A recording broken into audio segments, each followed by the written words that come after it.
Im letzten Video habe ich versprochen, dass das nächste Video von Nix sein wird, wie er das Alps Divide bei den widrigsten Bedingungen, die man sich vorstellen kann, fährt.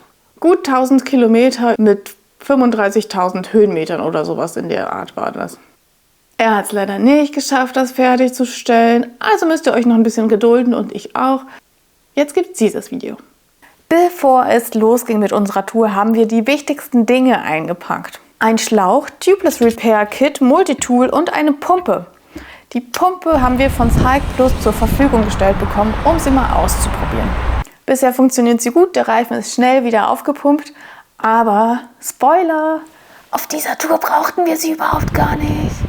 Unsere Motivation zuletzt ist gar nicht mal so groß. Zum Glück ist uns aber dieser Pfandzettel in die Hände gefallen und wir haben direkt eine Tour geplant. Während der Tour war der Spaßfaktor auch eher nur so mittel, aber wir haben das Beste draus gemacht und ein bisschen spielerisch mehr Freude eingebaut.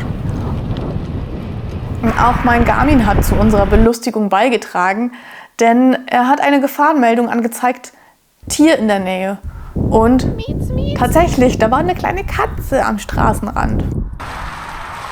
Das sieht zwar alles ganz schön aus mit dem orange eingefärbten Laub, aber das ist halt unten drunter überall nass und dementsprechend sehr rutschig. Da muss man echt aufpassen mit dem Rad, dass man da nicht so schnell drauf fährt und dann wegrutscht.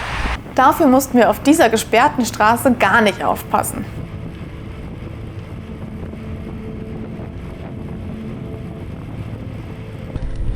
Gesperrte Straßen sind doch das Beste.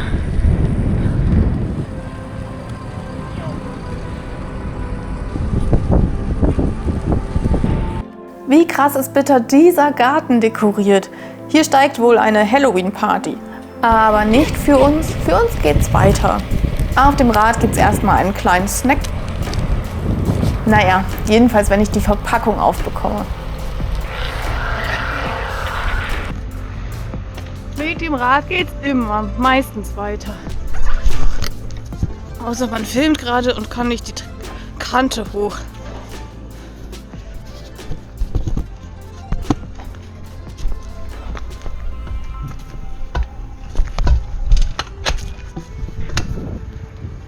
So, geschafft. Ein Reparaturstopp. Pinkelstopp und Sattelverstellstopp. Die Nase muss ein bisschen nach unten. Sattelverstellaktion Nummer 2. Ich habe einen neuen Sattel an dem Rad und tüftel ein bisschen mit der Position rum. Deswegen haben wir ein paar Mal angehalten. Kurz bevor wir unser erstes Ziel, den Edeka in Rott, erreicht hatten, haben wir darüber gesprochen, wie sich Distanzen im Kopf verändern. Wie manche Strecken früher sich viel krasser angefühlt haben, als sie das heute tun. Und wie schade das eigentlich auch ist, dass es sich über die Zeit verändert hat. Bei vielen Streckenlängen sagt der Kopf, das ist überhaupt gar nichts Besonderes. Und wenn es dann mal anstrengend wird, dann sagt der Kopf, das konntest du aber auch schon mal besser. Warum sind dann die Beine K.O.? Warum fühlt sich das denn so an, wie sich das jetzt anfühlt? Das ging doch mal alles viel leichter. Aber wir wollten uns davon nicht unterkriegen lassen. Und nach unserer ersten Pause kamen wir zu dem Schluss, wie krass ist das eigentlich? Man steht morgens auf, holt sich Brötchen, frühstückt ganz gemütlich, macht die Räder fertig, fährt los und ein paar Stunden später steckt man den Schlüssel ins Schloss, macht die Wohnungstür auf und ist wieder zu Hause und hat, was weiß ich, wie viele Kilometer zurückgelegt. Bei uns waren es im Falle der Pfandzettel-Challenge 150. Wir wollen ermutigen, und zwar auch uns selber, jede Distanz zu feiern.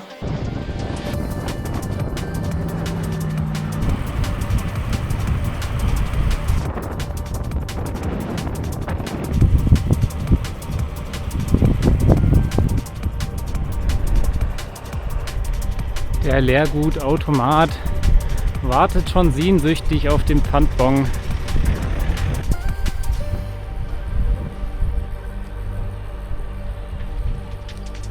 Ja, ich war die ganze Zeit voll da, dass wir da Leergut wegbringen, aber wir bringen ja einen Bon weg.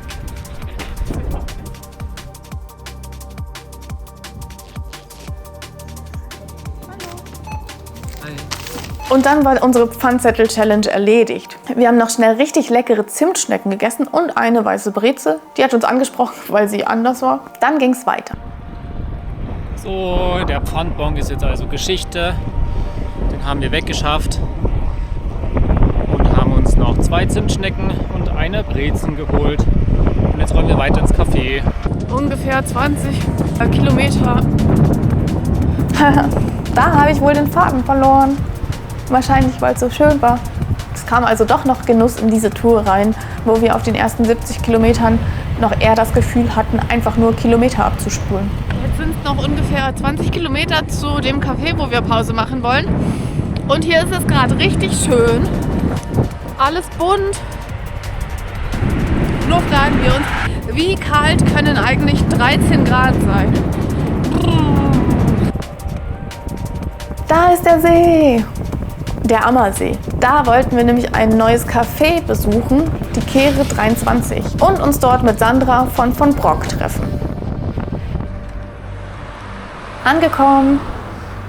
In der Kehre 23 gab es richtig viel zu entdecken. Bilder an der Wand, Fahrradbücher, Sandras von Brock-Kollektion und so manches mehr. Wir haben auch noch gut geschlemmt und was Herzhaftes gegessen, Kuchen, Kaffee getrunken, Limonade getrunken und uns eine gute Zeit gemacht und ein richtig tolles Gespräch mit Sandra geführt. Und am Ende von dem Treffen mit Sandra überreichte sie uns noch einen neuen Pfandzettel.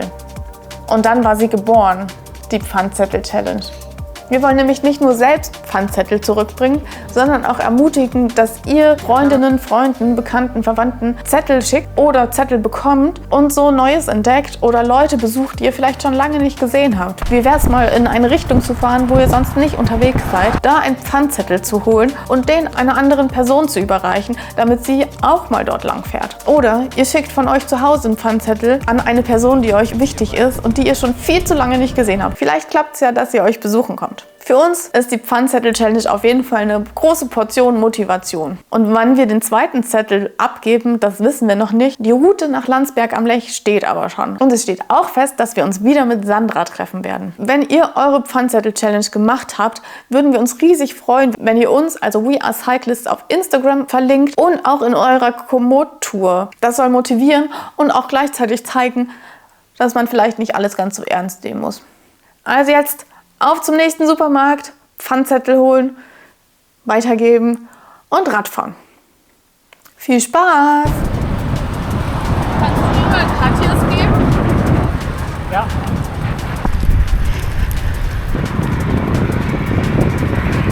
Ich brauche mehr. Für uns waren es nach der Pause noch 50 oder 60 Kilometer. Also nicht mehr so weit, aber die Dämmerung war schon in Sicht.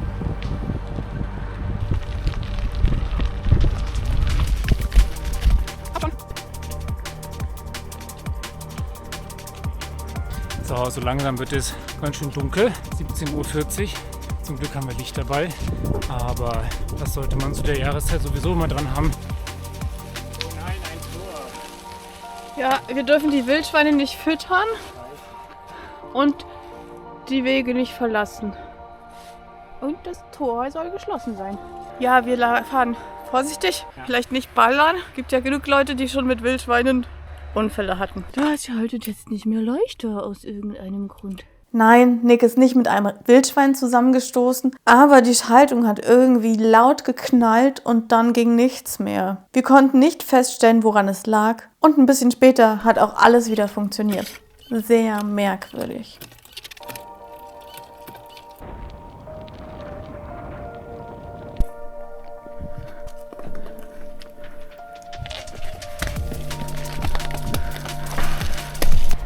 Dann hatten wir auch irgendwann München erreicht und freuten uns schon riesig auf die Pizza, die wir uns gleich bestellen würden. Njum, njum, njum, njum, njum. Nicht mehr weit. Dann gibt's Pizza. Bleibt nur noch ein kurzes Fazit von unserer Tour zu ziehen. Unsere Tour hat sich total gelohnt. Nicht nur wegen der 25 Cent, die wir zurückbekommen haben, weil wir den Pfandzettel zurückgebracht haben.